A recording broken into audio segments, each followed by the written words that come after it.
Kraken Shell very good against a lot of these. 5 seconds Well, again, remaining. it's about the heroes that come online a Radiant little bit team earlier, pick. right? If you've got that Kraken Shell stopping something like a Riki or a Lifestealer, that does a lot.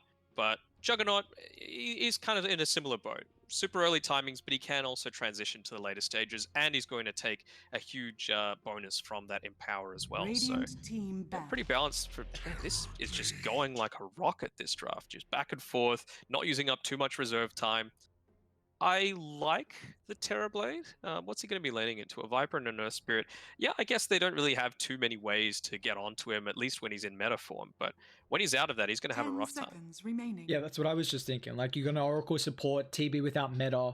5 seconds I mean, probably remaining. they can get... I think you have to now potentially keep the Tiny in your lane and try and kill the Viper a couple times with that meta, or at least once get first blood with him. Because we've seen the Viper, if you can really kind of pressure him through that level 1, because poison attack level 1's not really great, and sometimes you want to get that nether toxin to try and ramp up that level 2. So you will see how they're able to play, really utilizing that metamorphosis bonus kind of power spike there. But do you like the Terrorblade in this matchup, at least versus the Juggernaut, as the game's going to continue on? I think it kind of forces the Juggernaut to go into like an earlier Ags than he might want to, because whenever you're playing a melee core against a Terrorblade, there's always this section of like no man's land that you don't want to be in, where you're not able to run away, but you're not able to attack him, and he can just sit there and unleash a barrage of right clicks onto your face. And you've also got the Gush that's going to be slowing you down. You've got the Tiny that's going to be repositioning you. You've got the Root coming from the Oracle. So yeah, I think this game is heavily going to be based around how is this Juggernaut going to position himself to make sure that he's actually going to get the best use out of his Omni Slash and Swift Slash and just general damage in general. Yeah, and you see Motivate trying to ban out a couple of heroes that are going to be very good to deal with the Terrorblade. The Zeus in particular, the Storm just mainly to kind of jump the Oracle, which is something they... I guess you've got in the Earth Spirit. It's also can be a lot of magic damage to do with the TB at the moment. Are you heading into this last phase, at least T1 have an immense amount of flexibility with where they can play the Viper and the Mag? What do you think they're looking for in their last pick? I think it's going to depend on what Motivate pick for their last one. I think if I were them, I would probably go for something like... Man, they really don't have much of a frontliner. But I'm feeling like T1 probably want to go something like a Lena mid, have this Magnus as a 5, just because it's one of those heroes that is actually able to burst down the Terrorblade, right? His strength is having high armor and, you know, good farming potential, but he has pathetic HP. So if you're able to get these early rotations through with a Lena, that's a lot of burst magic damage that oftentimes you're not going to be able to get the Sunder through onto. Yeah, even just the factor of kind of cutting him down before the Oracle potential false promise as well, which is always a big factor. That combo with the Terrorblade just really enabling him to get the Sunder.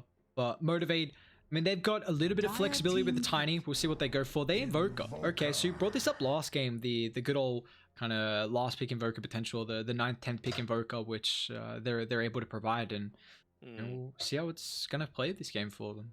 I was thinking more of it for Carl in the last game though, and you know, even this one, it's kind of like, it's all right. I suppose it means that now you can't really play the Magnus all that much into the Invoker. Like, you're able to get a decent amount of harass off onto a Mag if that's the case. So, might switch up what T1 want to run, whether it's you know, still going to be the mid-Mag and just rely on a lot of stacking to get his farm up, or if it's just going to be a pos 5 and then pick something like a lane dominator. The Lena's still in the pool. Like, it's not a win condition, but it's still all right. But it's a Grim, so most likely going to be this Mag. Unless we're going to see like a C special of an Earth Spirit mid, no, it's going to be Mag mid. Well, you now get the lane combo of a Grimstroke with the Juggernaut as well, which is a very, very high kill combination. They just the Inkswell to really enable you, and they still hold the Viper in the Earth Spirit lane. So honestly, right now from T1, they look like they've got some pretty strong lanes. I mean, the Mag is, like you already highlighted, against the Invoker, might have a little bit more of a rougher time just with your ass coming through from Fearless. But is there a draft you're favoring so far? Can T1 take the series 2-0? I think they can. The game 1 was a lot closer than I thought it would be, to be perfectly honest. Like, it still went in favor of T1, but Motivate, their early game was super impressive. So I just don't think that they have quite the same potential this time around, right? They do need a couple of these items before they're able to start taking these heavy team fights. So I'm probably going to go with T1 again, but Carl again is going to need to play out of his mind like he did in game number one to make sure that that's going to be the case. Yeah, I'm all eyes on Q as well, in particular for Motivate. I mean, you got Invoker to be able to make the plays, but Q had an incredible laning stage and early game from the Tiny, and we'll see if he's going to be able to get a relatively decent blink timing. But, it's still going to be pretty hard to be able to burst a lot of these heroes down from T1. I mean, Grim shows the potential depending on how Viper wants to itemize as well. So I think that's going to be a lot of their combo from Tiny Invoker making these early rotations. If they can play really well around the Ravage and Metamorphosis timing, otherwise, T1, they're just going to have this steroid with the mag being able to farm incredibly fast, also empowering the Juggernaut's farm as well. Hmm. Do you think he could be wearing any more cosmetics on this mag, by the way? No, I don't. I think maybe an extra one, like on his feet, maybe. Mm-hmm. And then he could be decked out, but I guess we got to see some extra cosmetics come through from him. Yeah, it's so hard to find the right kind of shoes as a Magnetor, you know? Must be a rough life. Mm-hmm. Well, we're in. Will we see the classic C 0-minute pause, or have their issues resolved themselves? Look like we're okay. Nice, that's always good, where you don't have a pause straight away, you just get into it. Little no pause Dota. I'm sure we might just jinx. We got a knock on wood now. Hopefully nothing comes through. But we've been seeing a lot of the Coswex Invoker lately. Is there ever a game where you feel, is this just pretty much a Coswex game for Fearless? It doesn't really seem like it's an Exort one for him. I don't know. Like, against a Magnus, if you go Exort, you can just bully him out with that extra damage coming through. Like, yeah, I mean, it gives you some extra kill potential as well, I suppose, for the side lanes, right? You can just get a Avatos combo off. You can get a full duration route with the Fortune's End. So there's potential that it's going to be an Exort. They do have nice setup in the side lanes here. We'll see. I guess the only issue with going Exort is how kind of passive you end up playing. Usually we see this Exort build going Midas, playing the jungle. Midas has kind of been more of an item for the Invoker if he needs to kind of scale into that late game if they can't really snowball and really take over the mid game fights. As we see Fearless even the level 25 Invoker, so we're going to see how he's going to be able to play this one. He has got the cost up. But it looks like, once again, just the classic 2-2 trade here with the Bounty Runes to start. No shenanigans at the moment with trying... actually, Q is actually already down bot. So it looks like they are going to attempt to try and find the first blood with that Metamorphosis and really pressure out the Viper early.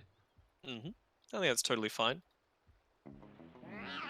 I'm also just thinking about, like, for damage purposes, again, you don't want to put too much just onto the one hero. And with going Quaswex, you kind of are doing that, as opposed to Exort, where, Ravage Cataclysm is very much in the equation. But Carl, very nice block coming through. He's already making sure to pull this underneath his tower. Yes, he's going to get farm, but level's just as important. Down bot though, Cuckoo could be in trouble here. Brute sets up for the toss back, straight on top of Savage.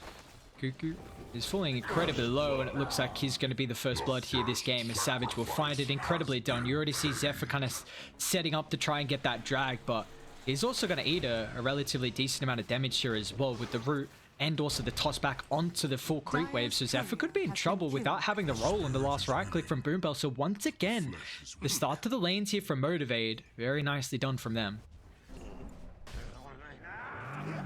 Another reason why I was thinking, potentially this is going to be an Exort build for Fearless is that you just have a look at the attack damage when you compare a Magnus Top lane, with Whitemon, that toss back from Q. He was chasing Nevermind. Yeah, I mean, Nevermind was just trying to drag the wave, but Q just tosses him under the tower. You got the Gush. I mean, that level 1 potential, 110 damage, 4 armor reduction with a 40% slow. Like, it's such a nice value point for this Tidehunter, which we've kind of seen a lot more frequently with the passive now, the damage block. But he could be in trouble though with the level 2, at least from Jackie. He's got the spin him down, and also Whitemon setting up thanks to the stun, so it's going to end up being the demise here for Nevermind. T1 going to be able to pick up their first kill of the game. At least it's the Grim that gets it, not the Juggernaut. That's always the worry. He's the win condition very clearly for the team, but like I was saying before, you've got 92 damage on this Magnus compared with the 66 on Fearless, and that's very evident in what we can see here from the denies coming through. Yeah, we'll see how. And once you get that extra, every level in the power, it's just going to get more and more difficult for Fearless. Usually, the kind of the Quaswex Invoker, we see some of the stats come through that blade of attack, the extra null, just kind of really offsetting the damage you're missing from the Exort. But this is going to be a matchup where he's going to struggle pretty heavily. And once again, we already see kind of this rush with the Urn pickup. Dire's top tower is under attack. Why not? You know that they're going to play this aggressive style on Motivate, so just build for it and hope you win a few team fights, and then suddenly you've got so much extra damage to be able to deal with it. Yeah, and now this lane feels like what's happening at the moment is Savage is just getting chased down, and he won't even be able to make it back towards the tower though. Oracle is going to be able to purge off, but it's not going to matter as Zephyr rolls on forward. Cuckoo's going to be able to claim the kill, and now they can push the wave even if they want to dive Boom Bell potentially, although Cuckoo's got the mango to be able to get a little bit of mana, but it looks like instead they want to just kind of offset the creepy Equilibrium. Oh, in trouble actually, yeah. Pops the Fairy Fire as Fearless with the attack speed increase thanks to the Wex. We'll be able to get that last little right click in, so Fearless actually finds a solo kill in the mid lane. Really nicely done from the Invoker. Yeah, things could have been going even better. I think Savage just slightly misplayed there, stepping back into the rolling boulder as it was coming through, so might have been able to survive, but, at the end of the day, you've got a full HP reset, so that's always nice to have. Boombelt might have overstepped the mark as well. Yeah, you see just the slows. It's so hard to be able to dodge through. And, I mean, even though you can kind of get rid of the poison attack stacks, you've still slowed down so much, and Viper's on top you to kind of restack them up. As we are going to see that 4-minute mark, so the rotations coming through from the support to try and secure some of the power runes. Luckily enough, though, Carl's going to be able to get the bottom one. They don't actually have the bottles just yet, so not really doing too much there. Oh, he's in trouble, though. Oh, just gets out. Yes, this will do just fine. And never mind, he might have to TP out top as well. Yes, Whitemon unable to charge up the Ink Spell fast enough, so he's going to be alright, but Seatbot Savage pops the Metamorphosis. Unfortunately, just the Oracle route wasn't really enough to control them, and Tiny wasn't there fast enough. A nice scan, though, so they are well aware that Q wanting to rotate down whenever the Metamorphosis is available. Yeah. And they know that they're trying to... well, they would assume that it's going to get some sort of wards going on there, but it's just blocking the camps, actually, with the Sentry and the Observer, respectively. Did he place that Obs on the higher ground? Yeah, it is, okay. For a second, I thought he placed it just below this heads. I'm like, oh, awkward vision, but well forward. Savage. I mean, Q just kind of walked away from the Terrorblades. You see instantly T1 wanting to get aggressive. I mean, they won't be able to kind of get towards the bounties, as Carl is going to lose his bounty up on the high ground as well. But he's gone double bracer already for the mag, and he's got the Glove of Haze coming out as well. So just going for the kind of the full stats and the farming speed from this mag, not really wanting the extra sustained from the bottle just yet. Bottom tower is under attack. Double bracer seems to go. I mean, never mind, he's just resigned himself to being a thick boy as well. Double bracer, just farming up throughout the map. He's in enemy territory right now. Yeah, he's farming very deep at the moment. Looks like this top lane, it's been a bit difficult for him. He's got 20 last hits, so it's not like he hasn't been able to find anything. He's level 4 as well. But it's just a lane where the Juggernaut and the Grimstroke, it's a lot of aggressive kill threat that they have. And, we see Jackie, top of the last hit's going to be going for the Masking Madness as his kind of next item after the treads. He does have this buff up in the Magnus, so not really needing that steroid. But you always love seeing like the little the mini plays or the mini item choices that end up having a big impact later on. Oh, they're going in onto Q. In trouble here with the roll forward. Couple of TP rotations coming out. Fearless going to join them along with the Oracle, trying to protect the Tiny just in time, but it looks like it's not even needed. Oh, a snipe from Whitemon, nicely done. And Zephyr gets a little bit of health back from the one, but the rest of the team's a bit too far away. They really wanted to try and pressure with that catapult, but unfortunately with the rotations coming out, really going to be able to do enough there as nice rotation. Radiant structures are fortified. Yeah, the thing I was talking about before was the Q's just been trying to toss anything onto Cuckoo just to get rid of those clarities, so he's not able to keep the wave spam down underneath this tower, but he bought a raindrops, so even a toss isn't going to stop that from happening. So clearly knowing how each other play, they're seen, they're good friends, a lot of them, so yeah, interesting to see how these mini plays shape up.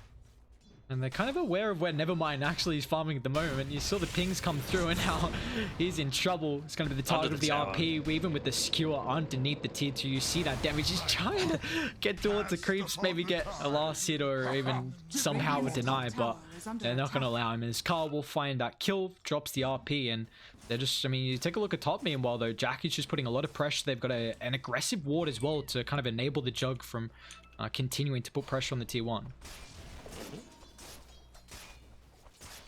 What have we got here? So Fearless, he's opting to go for the Orchid build as this Quaswex style. Perfectly understandable, you know, it's one of those things that prevents someone from being able to escape. It means that unless Jackie's perfect, like this rotation has been... He's in trouble. He tried to TP in and instantly tried to D-ward, but Jackie, I mean, he popped the Blade Fury now with the TP rotations. Is he in trouble? Q's got the toss back. Nicely done from the Tiny. Straight to the Invoker. Zephyr tries to give him some protection with that silence, but unfortunately there is just no hope for the Juggernaut. He is going to end up falling. That is a 1-for-1, but that's a big kill. Like you brought up, the win condition for T1 is the Juggernaut.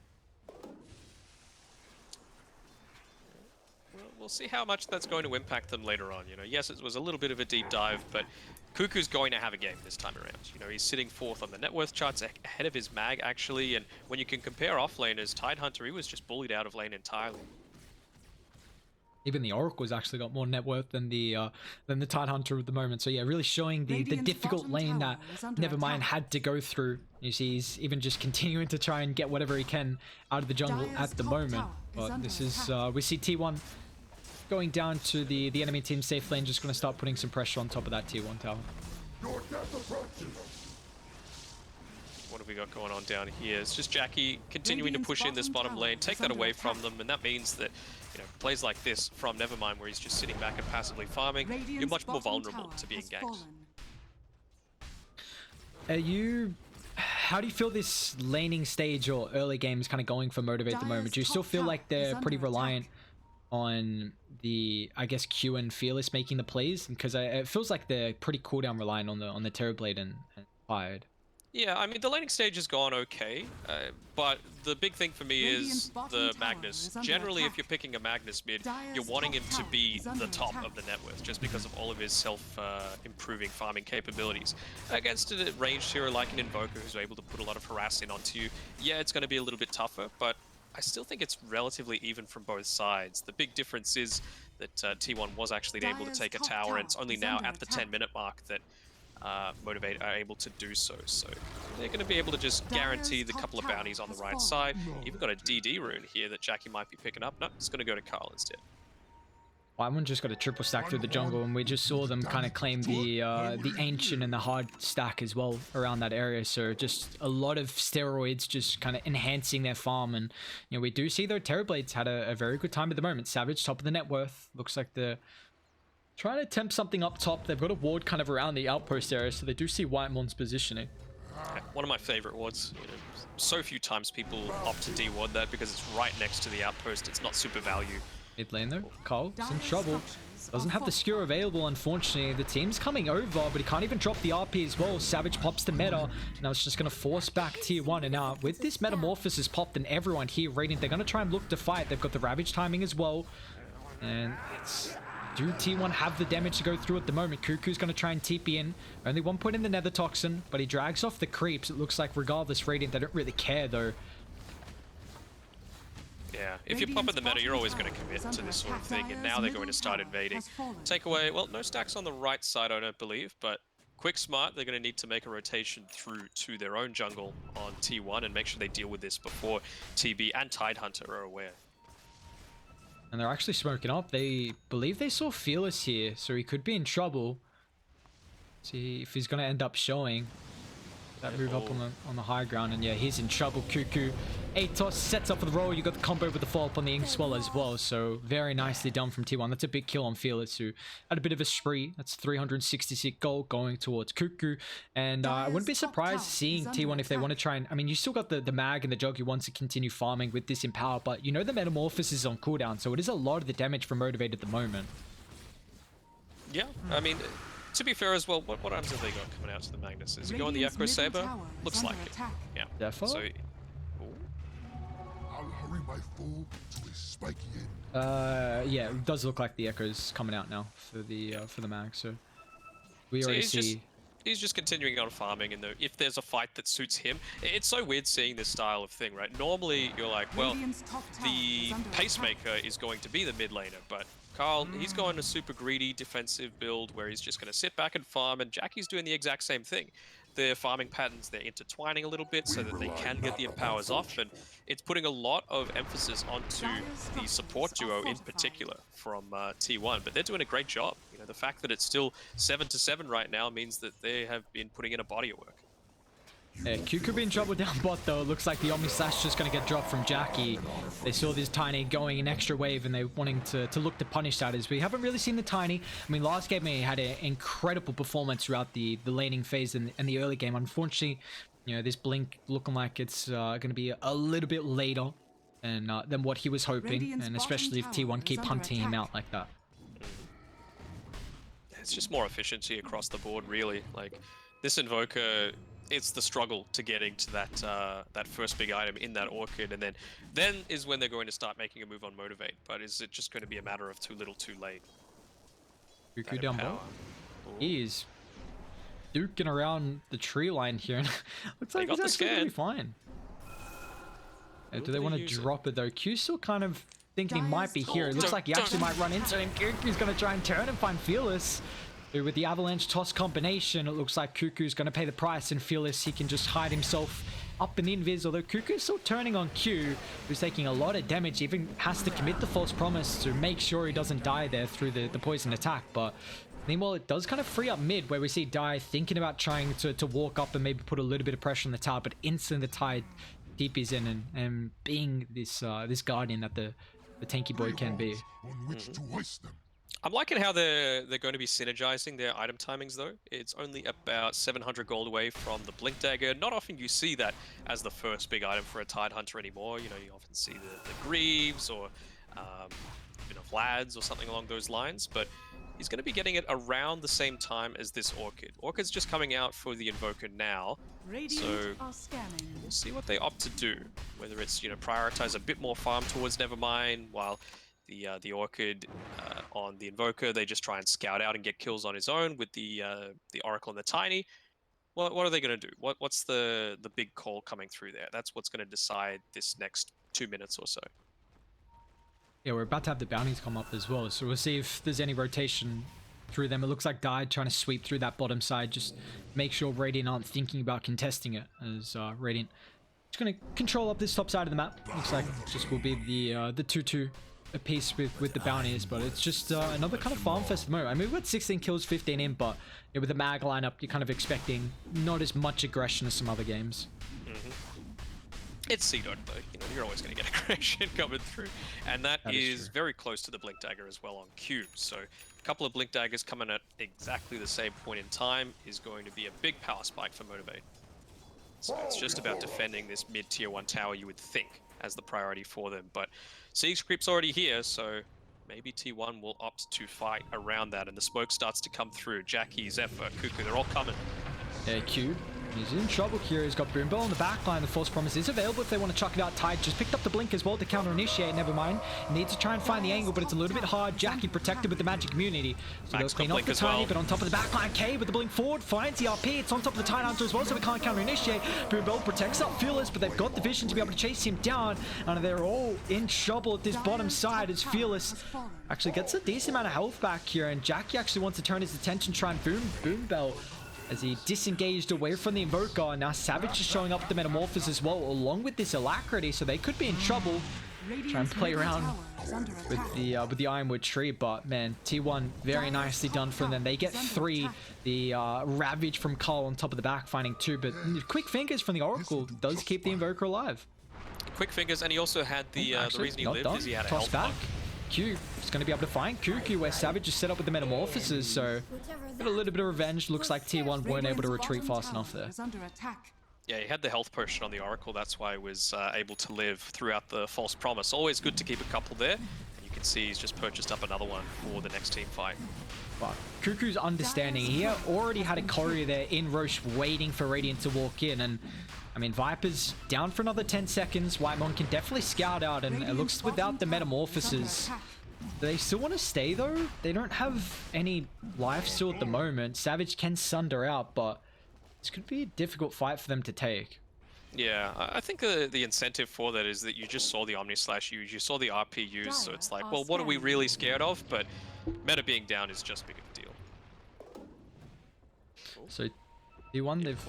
mid lane, yeah. Carl, he's in trouble. He's got the team coming over. Is he tanky enough to be able to stay alive for long? However, looks like that Orchid is going to end up ticking him down. So nicely done, Motivate. They get another little cheeky pick off here. The blink from Q kind of... and allowing them to find a couple of cores that have been farming just a little bit too aggressive mid.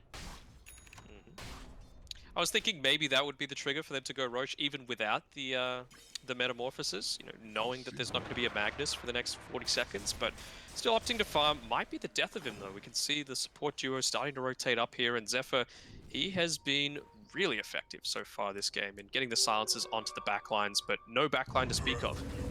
There we go with the roll 4 paired up with that silence and stun combo thanks to the Grimstroke. Nothing you can do there, unfortunately for the Terrorblade. Just really nice support rotation.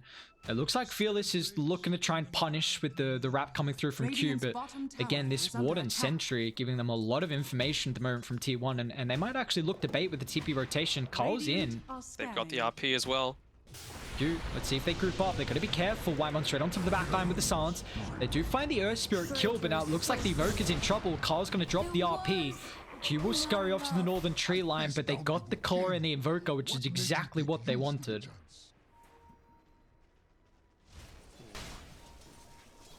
What's the next priority here? Man, Cuckoo's just farming up a storm. He's like, man, guys, I'm tired of dying. You know, I just want to sit back, want to get my items, and well, he's got the ATOS now, so that's going to be really deadly for this Terrorblade that wants to be, you know, zipping in and out of these team fights.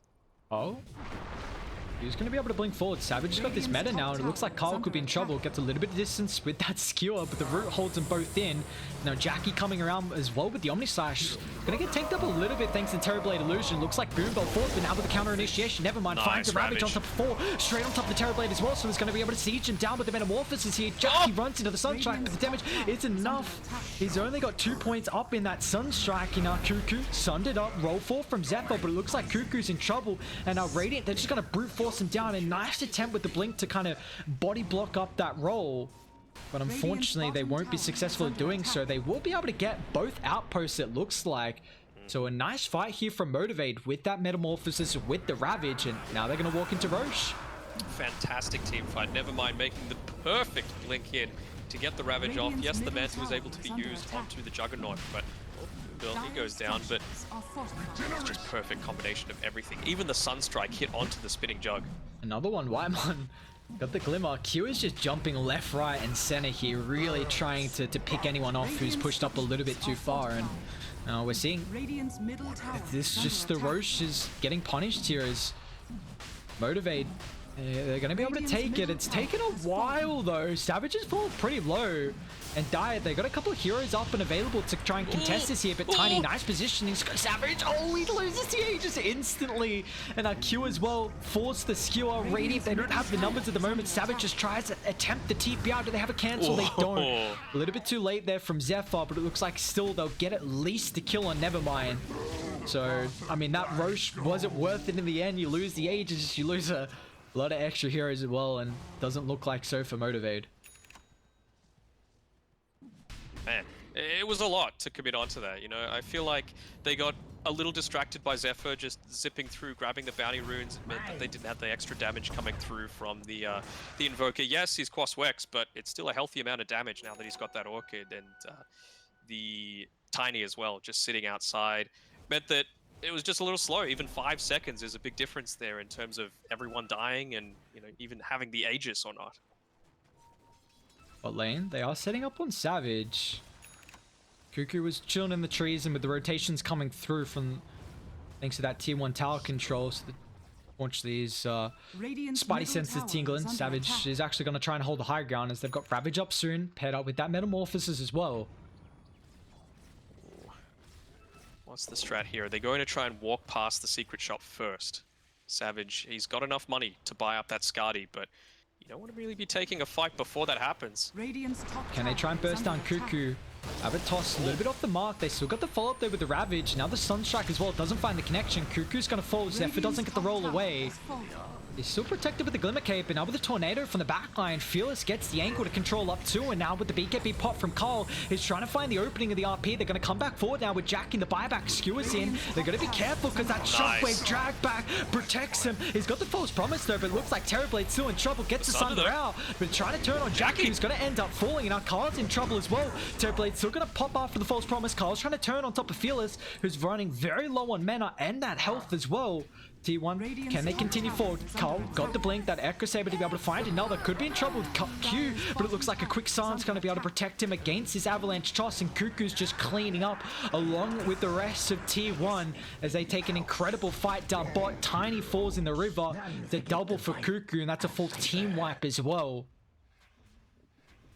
It's just that little teasing distance there, making sure that people are wanting to stick around to try and get that last kill before they go down, but perfect coordination coming through from T1. Yes, they lost the Juggernaut, but I don't know, just their positioning was fantastic. And again, I was saying, you don't want to take the team fight before he has the Skadi. He didn't have it, all of that team fight, just because you were forced to fight to the right of the secret shop.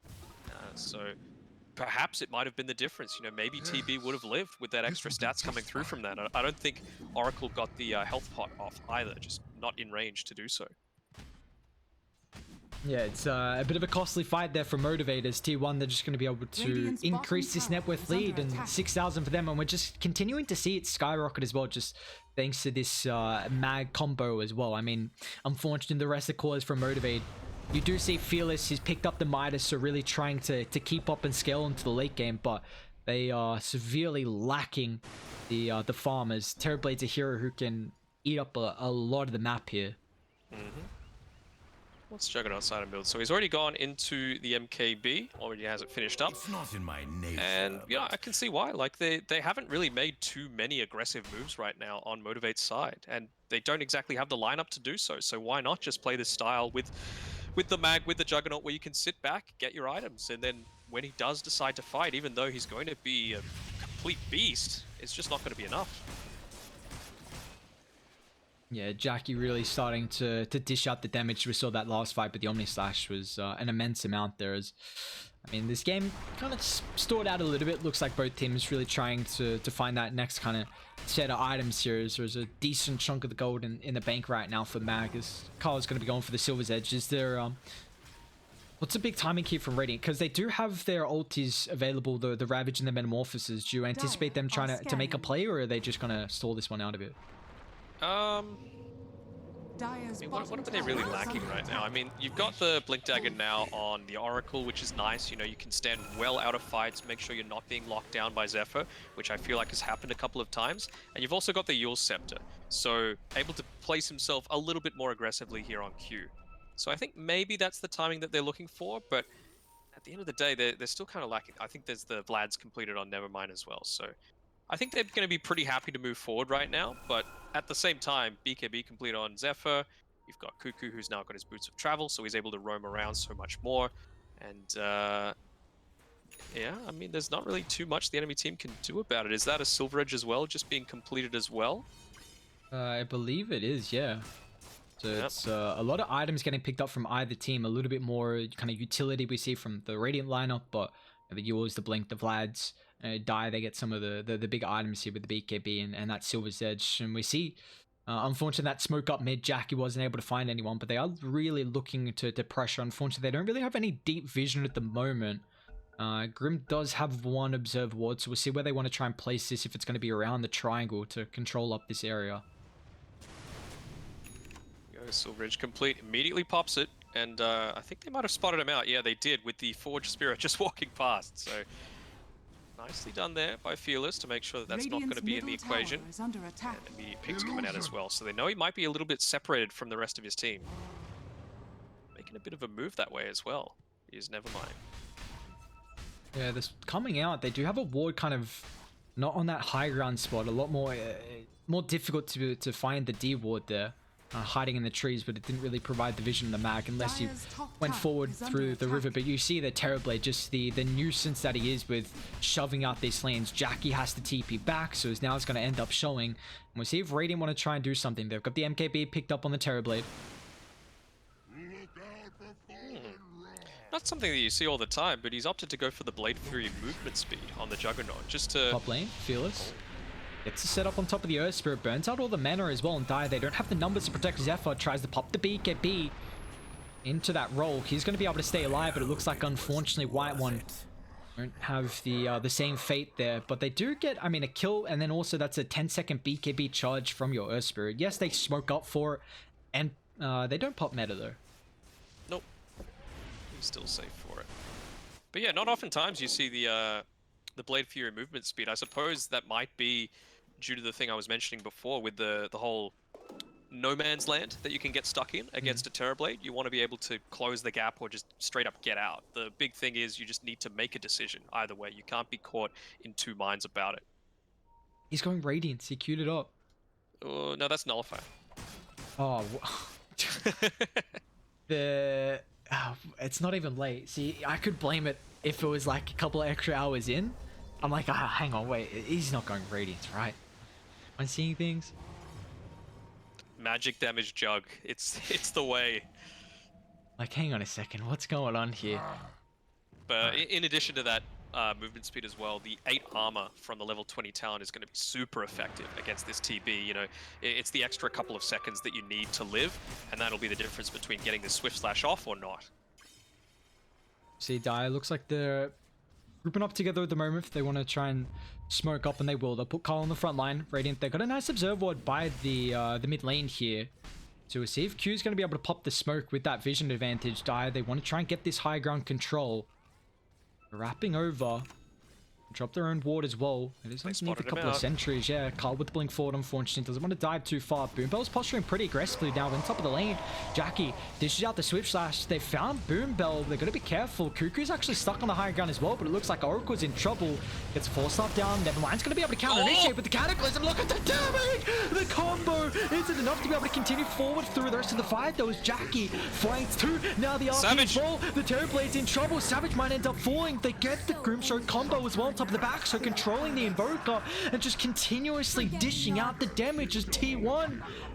They went against this Ravage Cataclysm, but it just was not enough. It's a 4-for-3 trade, and they've got the Mag and the Juggernaut as well, so they can push pretty fast here. Radiant structures are fortified. And Kyle again doing a lot of work for T1, and I mean, Jackie, it just shows the impact of that Swift Slash, being able to get that first initiation in onto the Tiny, force him to back off, and you know, by that point, you just go on the rest of the team, right? You don't have that burst of initiation coming through.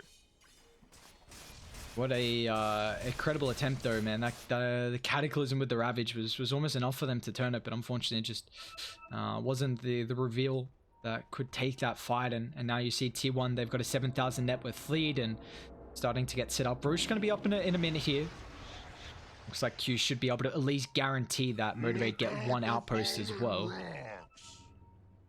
It's pretty value. I mean, getting Oracle to level 15 is pretty important, that extra cast range.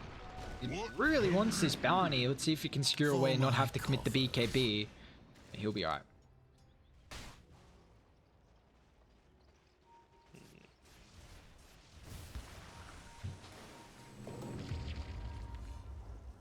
What is... I got a cheeky haste, alright. See what Jackie... He's got this Nullify queued up, so... No Radiance, unfortunately.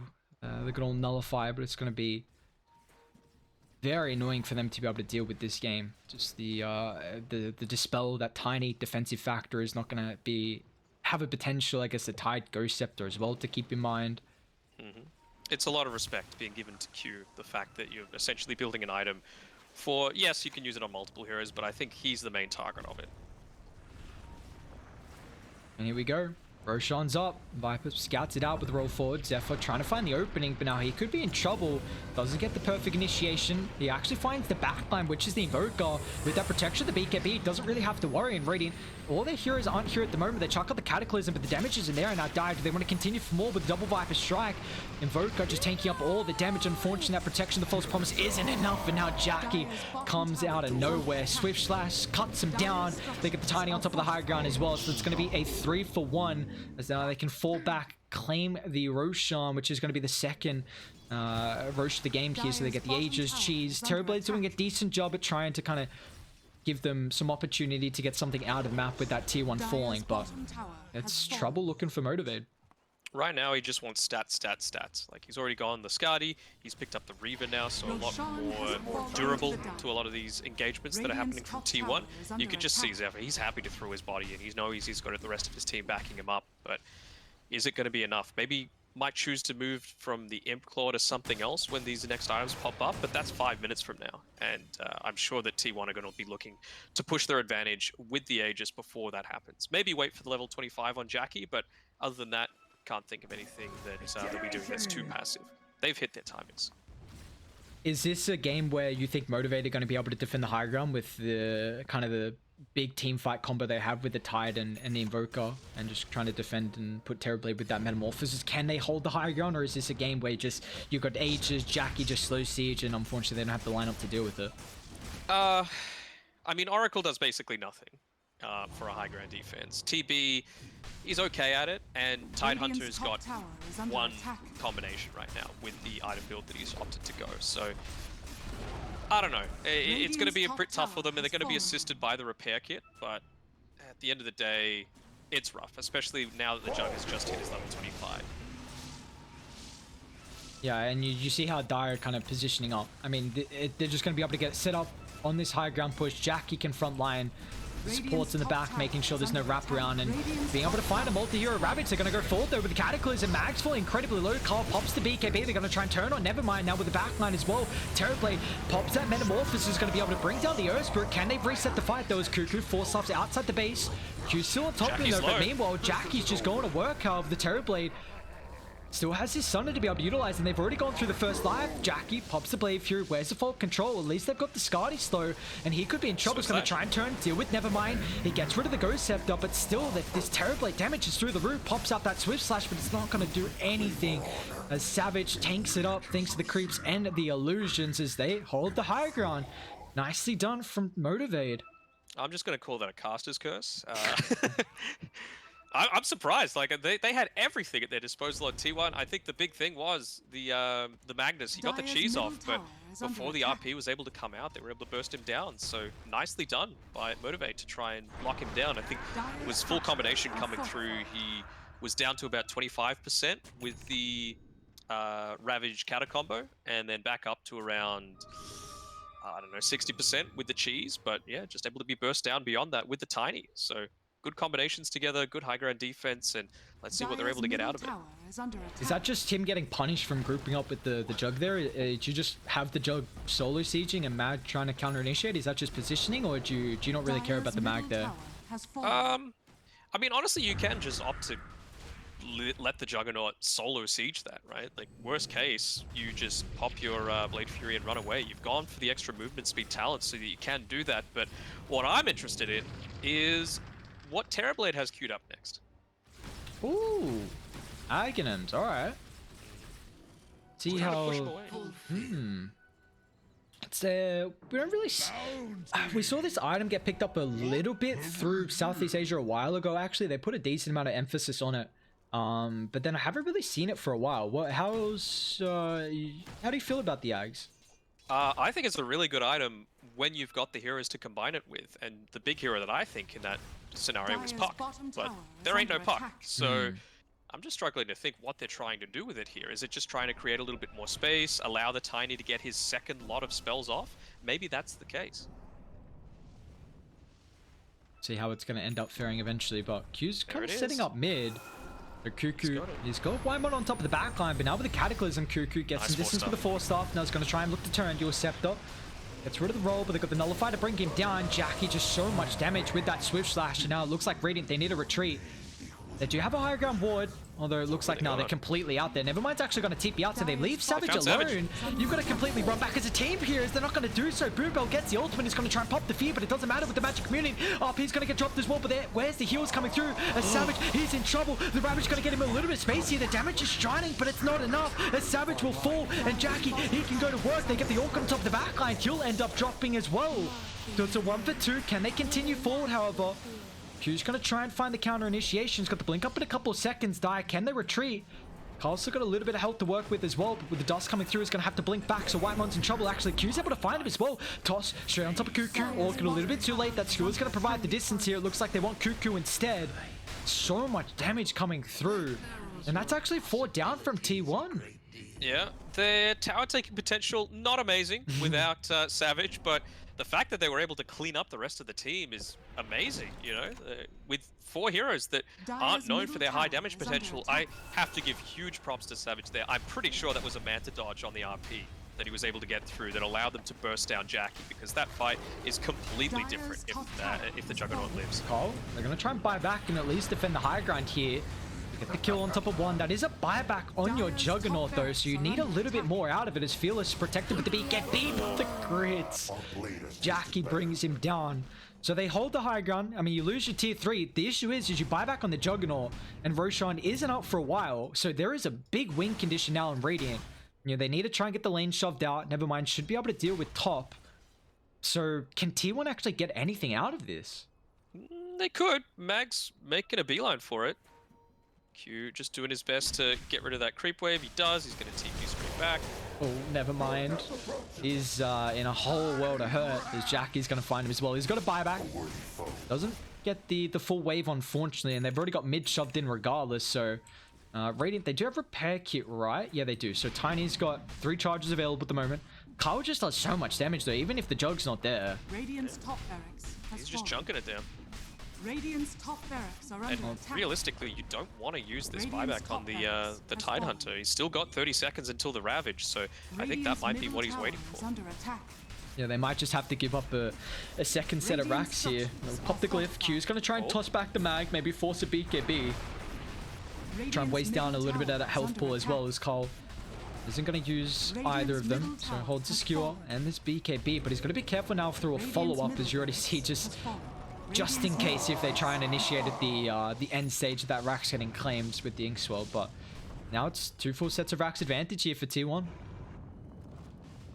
Yeah, I mean, that's the thing, right? They made aggressive movements, but they were trying to push onto a high ground without their high ground pusher on Motivate's side. You know, just these tiny little decisions that can snowball into something much greater. They're going to check the Roshan, but it's not up for the next 40 seconds.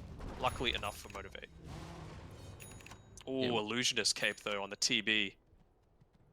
That's quite the item, to say the least, for Savage Heals. We saw the Jug got the level as well, so that's even going to feel pretty nice for him. But just a couple of some decent neutral items getting picked up at the moment from either team. Hammer, nice for the Tide. Continues to become beefy bland. Got 18 strength, a little bit from it. Well, Watermelon. We've got 5 seconds till Roche. Cuckoo's courier is waiting. We've got a smoke coming from both teams. See Doto. Was that? It might have been underneath the Radiant Orbs, actually. Q's going to try and They found scout him. this with the ward on the high ground. If they can bring down the Grimstroke, but he's got an AO disc to protect him now with the RP as well. Cole, he's going to be able to find 2, and now with the Ravage, it's already been used, and it doesn't do anything as Motivate. They just get shredded under the combo. Zephyr pops the BKB at the end, but regardless, I mean, they got what they came for, 2 heroes, and they want a little bit of extra blood as well, as Zephyr's hunting. See if he can find Boombell. TP's under the cover of the fog, but they're in trouble without the buybacks. It was a celebratory BKB. You know. He's allowed to do it.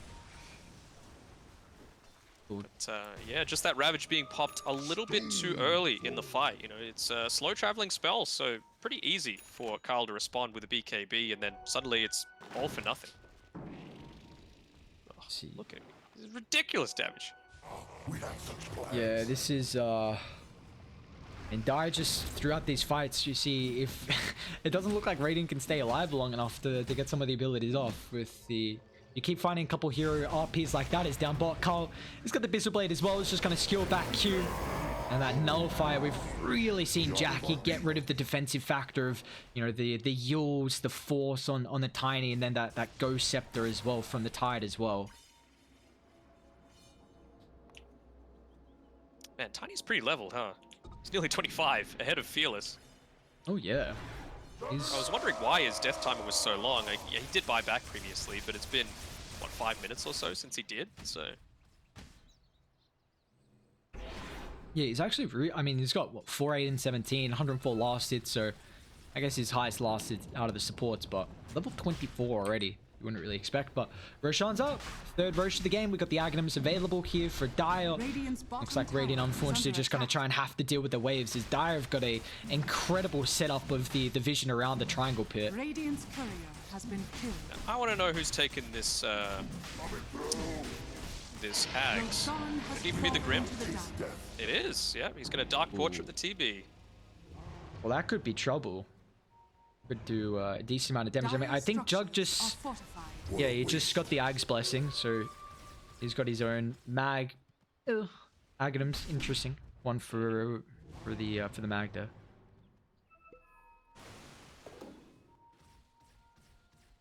The T1, they've got a massive advantage now with this 16,000 net worth lead. Terrorblade is still doing very well in farm. And you see even Savage has got the Rapier queued up, so he's going for this kind of last resort item on the Terrorblade. We'll see how he's going to fare. The thing is, if you can get the False Promise off on Savage, he is staying alive for a very long duration because of that, and he's going to be able to dish out an immense amount of damage as well, so you've got to be careful on how heavy you commit to try and deal with him. Yeah, there's no Skadi or Spirit Vessel or Shivas on T1 just yet, so none of that minus healing is going to come into the equation. But there we go, Rapier's coming through. Got to be careful with that pathing of it though. Tower has fallen. So you don't lose it. There we go. I think they saw it. They have the area so heavily warded that it'd be silly not to. Whitemon trying to de-ward with the toss back. He could be in trouble. Dire a little bit too far away. He's got the this for stuff as well. Here come Dire. They drop the healing ward as well, but now Tiny, has he overstepped the mark? Utilize that force start defensively. Carl's hunting underneath the sentry, so not going to be able to follow up here. Radiant, they are outside the base at the moment.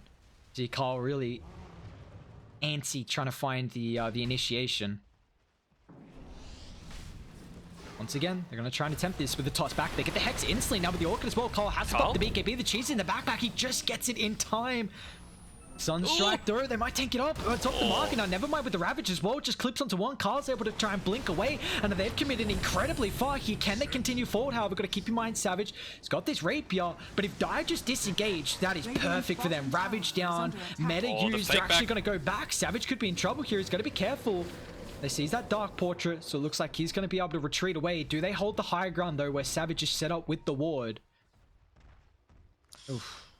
Yeah, this is rough. They're in a really tough place right now. You can see the next item queued up is that Refresher Orb, but I think T1 are going to want to press the matter before that's going to come into the equation. Jackie, he's still got that Aegis, so he's able to be sitting on the front lines. The thing that they're going to be a little concerned about is the fact that no more cheese, no BKB on Zephyr. He's been the playmaker for him all throughout. See how they're able to open up. They still got Aegis for another 2 minutes here pretty much from T1, so can they bring down Jackie like that last high ground defense and then do it a secondary time afterwards? Unfortunately, they don't have the meta to be able to play around with, so it's going to be a lot more difficult. Try and toss him back.